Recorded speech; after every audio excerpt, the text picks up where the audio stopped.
Hi, I'm Alexis from Remedy Crafty Hedgehog, and this is Sammy from Yarn Over Hook. Hi! In today's video, Sammy and I are going to talk about what it takes for me to prep a market, all the different things that I've made, the ups and downs, and then I'm going to show you some cool behind the scenes from me getting ready for my market this Saturday. Yay, I'm so excited. Me too.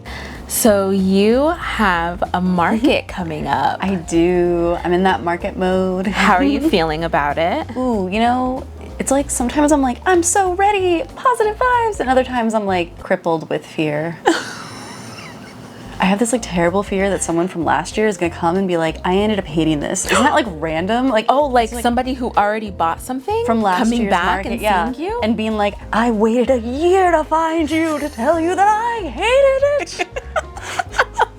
I have like this absolute fear that someone's gonna come back. Like if someone rushes at my booth from across the walk, I'm like, that's it, they're coming for me, and I'm just gonna take off running. That's definitely a special and very specific type of anxiety. I know, it's my own special blend.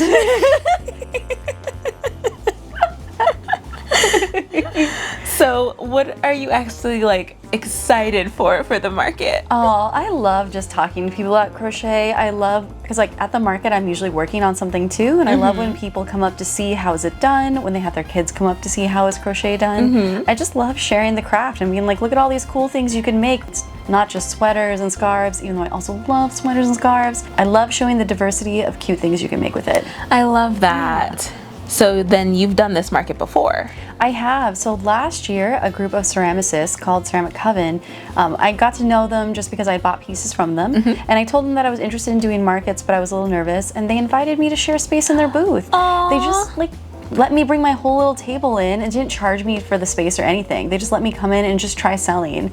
And it was my first time. I was so nervous. And oh my gosh. Isn't it sweet? Oh.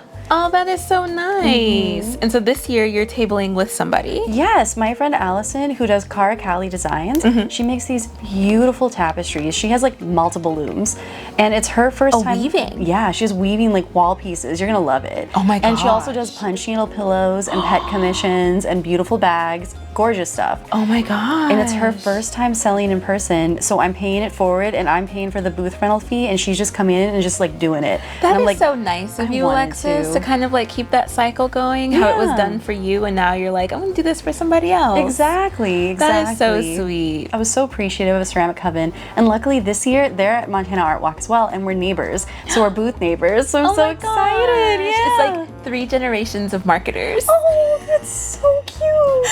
Oh my gosh. I'm gonna tell everybody that. 3 generation of marketers right here. Oh, that is really, like, makes me tear up. It's like so sweet. That's like so the artist and fiber community in so many ways. Like we'll share, we'll do everything to help one another. Like I saw a crocheter in the wild the other day who was using those like little metal safety markers, and they were getting poked by them. The metal safety markers? You know the sometimes you'll see like metal ones that are smaller than this plastic kind, and they have like a point instead of being like flat, and they're sharp. And I asked them, I was like, do you like those kinds? And they're like, no, but they're just what I have. And I was like, you know what, let me like give you a little sparkle. And I like gave them a bunch from my bag. I was like, I always have like 1,000 of these on myself. Like I leave them everywhere. Every time I forget a stitch marker, I'm like, oh no, Alexis has one. Yeah. Alexis got me. And they like were so grateful. Oh, that is so nice. Oh, I love that. I love it so much. I love spreading fiber joy in the wild. 1 stitch marker at a time. Okay, so to the nitty gritty, what are you selling? Like what prep did you do? How many things have you had to make? Oh, I've made, I think I've made like 70 to 80 pieces, maybe. And they're like, so I have about 20. Wait. Yeah. 70 to 80? Maybe it's 70. I'll give you like a firm count tonight. Like I'm still like making. Oh my god. But I some of them are really tiny, so don't get like too excited. Some of them are very small. Honey, like I'm gonna be very excited for your micro crochet earrings. Oh my gosh. Yeah, so like 20 or so of them are micro crochet earrings. And by 20 I mean I have 17 done as of, well, I have 16 and a half done as of today.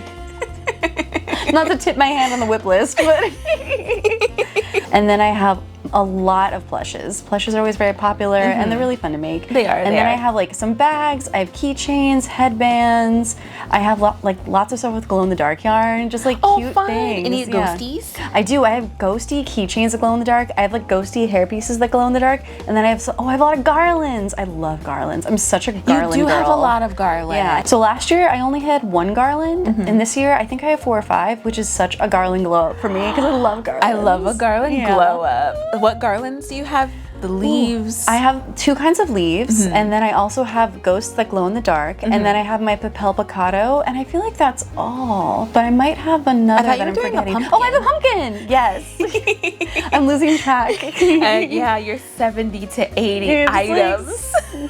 It's like I haven't been facing the list because I get scared about it. Like it's such like a weird like mind thing where it's like, will people think what I'm doing is worth money? Will people think that I'm doing is worth space? So I end up having like this whole thing in my head where I'm like, I make it and I put it away and I just don't look at it again until like the market, because it's very stressful. It's very hard not to feel like imposter syndrome about what you're doing. Oh yeah, absolutely. Yeah. So speaking of kind of appealing to the customer base, the dreaded question, I feel like everybody always asks, everybody's always like, that's like the wall, that's what keeps them from selling their crochet. How did you do the pricing? So it really is a range. My like one like hack with it is that like I ask someone who doesn't do the hobby what they would pay for it. And because like typically my expectation is that people who are buying this probably don't do the hobby, because otherwise they'd make it, themselves, or they would say, oh, I could just make that myself, and then they never make it. And then they never make it. So I ask like my husband or another person like, well, how much would you pay for this, to get like an idea. And sometimes that answer is offensive. Really? Sometimes it's like, no, that took so long. But sometimes it's nice. Sometimes I'm like, oh, that's more than I would have thought. Okay. I also try to consider with pricing, is this something that if it didn't sell, I would be sad? Am I like holding it in storage too long? Do I just want it out? Do I want to price it lower so it goes? Okay. Or do I want to price it higher because it truly deserves that higher price and I don't mind holding on to it for longer till the right person comes for it? For sure. Also, I think about, did I just make this while I'm chilling watching a movie and it's just like a little bit of extra pocket money, or should it be something that I spent a ton of time in? Right, you put a lot of effort. Yeah, I had to learn a lot. I had to get hardware for it. Right, there's just so many factors, and each piece is different and each market is different.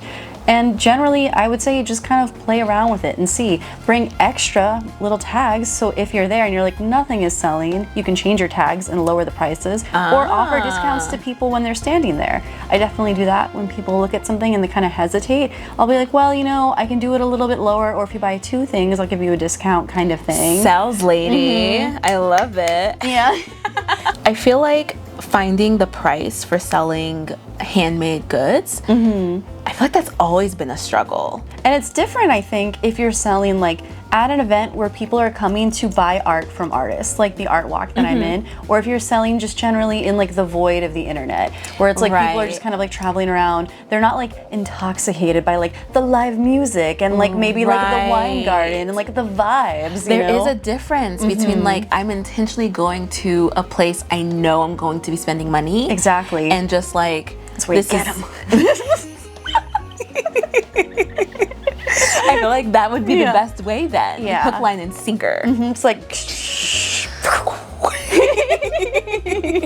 I feel like it would be easier in a way to do that than just throwing stuff up on like the Etsy void, like you said. It is a stressful thought. So I generally try to not do too much online sale, but in person, like I love it. I think it's infectious. The joy people have, they want to talk to you about the craft. They're so curious. So when you are prepping for markets, what kind of influences what items you select to like make and sell? Season is like the biggest influencer. Like I love to do fall and like around like holiday time markets, because that's when people that's the easiest. Yeah, I feel like it's the easiest too. Yeah. Especially for fiber arts, because like people don't want to touch like fiber fabrics when it's like for sure. You know, cozy vibes. Right. So I do like fall themed items. So I do lots of pumpkins and things of that vibe. And I try to not do too many spring things. Outside of that, I will pick like sometimes I'll pick like what's trending. I'm like, what's popular in the crochet world? What are people looking for? I consider doing some like Labubu little clothing items, but I kind of like ran out of time. But I was like, wouldn't that be fun? Like these like little jackets for these like little things. That would have been cute. Little like plaid, little plaid shirts or little like puffer jackets. That would have been cute. Little baboo blouses. The blue blouse. Laboo blouses. But mostly what I make is just stuff that I'm passionate about so that I can convey that passion to people. Yeah, I think that's really important. It'll be hard to sell something that you're not excited about. Exactly. You expect somebody else to be excited about it, but you're not excited about it. Exactly. Yeah. That's why a lot of what I make for my market, I make like one of each thing, because like once I'm making it, or because once I've made it, I'm kind of like, I'm done. This is good. I don't need to make multiple. And then it also creates that like scarcity illusion that there's only one of this, so I better get it now. Gotta get it now. I have a pretend degree in business management from the School of Crochet. I mean, I feel like if there's any business that like business people should study, it is like handmade. Oh yeah. Like how to sell handmade. Like how do you become successful selling things that you made by hand? So, like how does someone say, I have to buy it from those hands? Right. Yeah. Exactly. The marketing. Exactly. One of like the hardest parts of the market, it's such a silly hard part, but it's like finding time to make things and finding time to post about making things. It's just like, I want to advertise the market, but I'm like, I'm busy making stuff. And it's like, I have to do both. So it's kind of hard to manage it all together. For sure. I'm working on it, you know? Yeah, I feel like a lot of people, a lot of videos I've seen with market prep, I feel like that's a lot. That you're like, I'm prepping for market, I'm making all of these items, but now I probably have to promote my marketing on social media as well. Like, you're a whole team. A whole team. I'm a whole team of just me. Like, it's just all the PR. I'm like, oh, I'm gonna send that to Alexis in PR. I'm gonna like send that to Alexis in ordering. Just like, that is so funny. Oh my gosh, that's so perfect. And then like somehow compartmentalize it in my mind so I can stop like disassociating like with fright from time to time. Well, Alexis, I hope that you sell out of everything. Thank you. Sending you sellout energy. Oh my gosh. Thank I hope you. everything goes super, super well. I just hope it's not hot. Fingers crossed. Fingers crossed. And I hope that nobody from a year ago comes at you like, just like, I found you. So thank you so much for having me come today and hang out 4 stitches so I could take like a little breather. A little breather before your market prep. Yeah, just like I need to take like a minute because believe me, I was like I have to cancel everything except for market prep. But then I was like, I'm not canceling stitches. Never. It's like I need that like a stitches soul cleanse. So thank you for having me today. Of so course, I could relax of course. before. It's so much fun filming with you. Me too. And I even got to finish a little bit of a pumpkin from my pumpkin patch headband. Yay! Oh my gosh. So Sell out cute. energy, sell out energy. Like fill it with, like stuff it with sell out energy. As you saw in my chat with Sammy, there are so many things you have to get ready before market. Not the least of which is finding exactly the right fanny pack so that you can crochet while talking to people at your booth.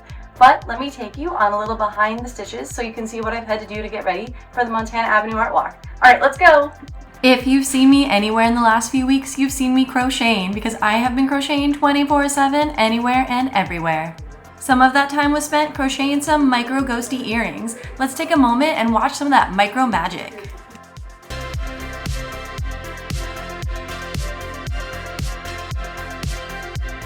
Even though it's micro crochet, your supply list certainly isn't small.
Of course, that micro ghosty earring isn't the only micro earring I made for the art walk. If you watched a previous episode of Stitches, I asked my crochet friends, hey, what micro earring should I make next?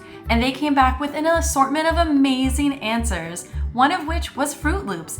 Of course, I had to make that as I was a big Fruit Loops fan when I was growing up. And frankly, I still am.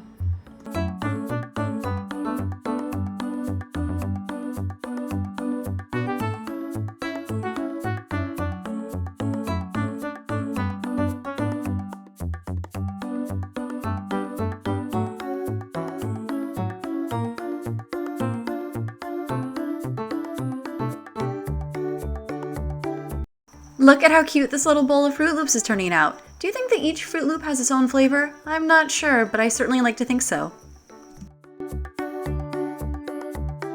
My hands weren't the only thing being put to work. My Cricut was busy preparing all my cute little earring holders.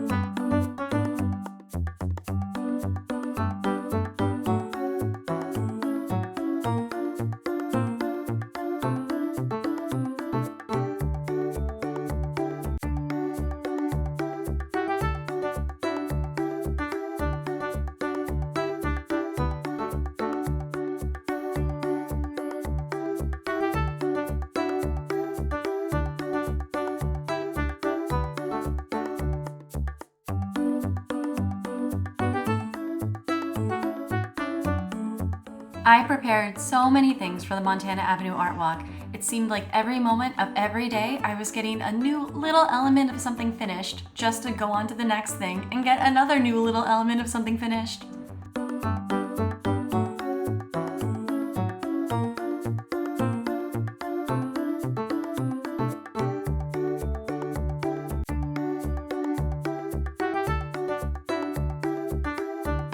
Figuring out how to pack things up was a little bit of a task, but luckily plushies aren't fragile. And then I took some time to figure out how to best display all my beautiful micro crochet earrings.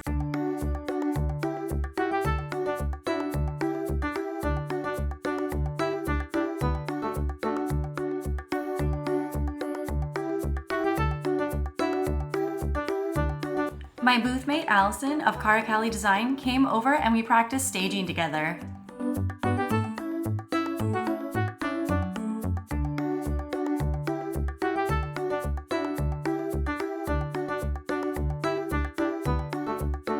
I was getting all the final touches in place, making sure I had all of my items made, making sure that the tent did open, and believe me, the mess in my apartment was extensive. Finally, the day of the art walk arrived, but all loading had to be paused so I could save this little caterpillar who was right in our path. After I transplanted this cutie, it was time to drive over to the art walk and start setting things up.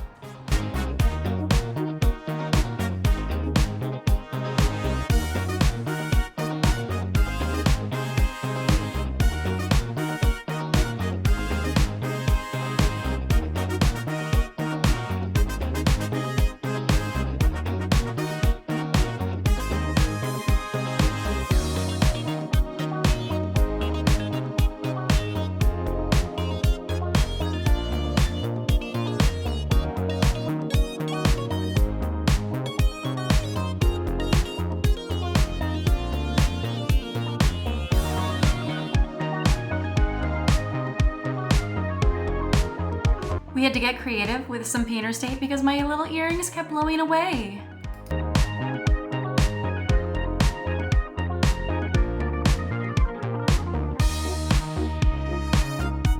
Soon, Allison and I were set up and ready.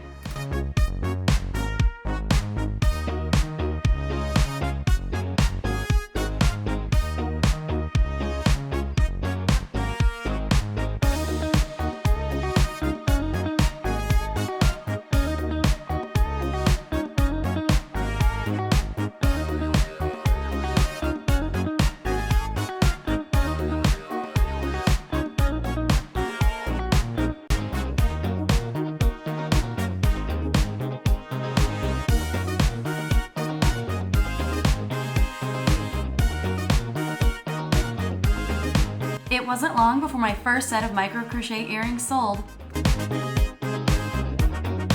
During the art walk, I had a chance to say hi to so many cuties, including these kittens that were at the booth next to mine and were adoptable, and they were being bottle fed. How cute were they?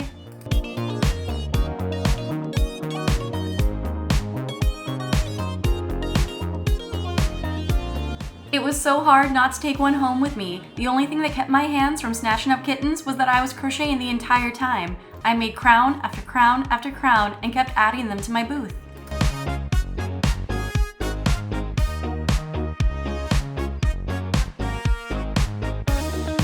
In hours that felt like they zoomed by, the market was winding down and the sun was starting to set. It was time to pack up my booth.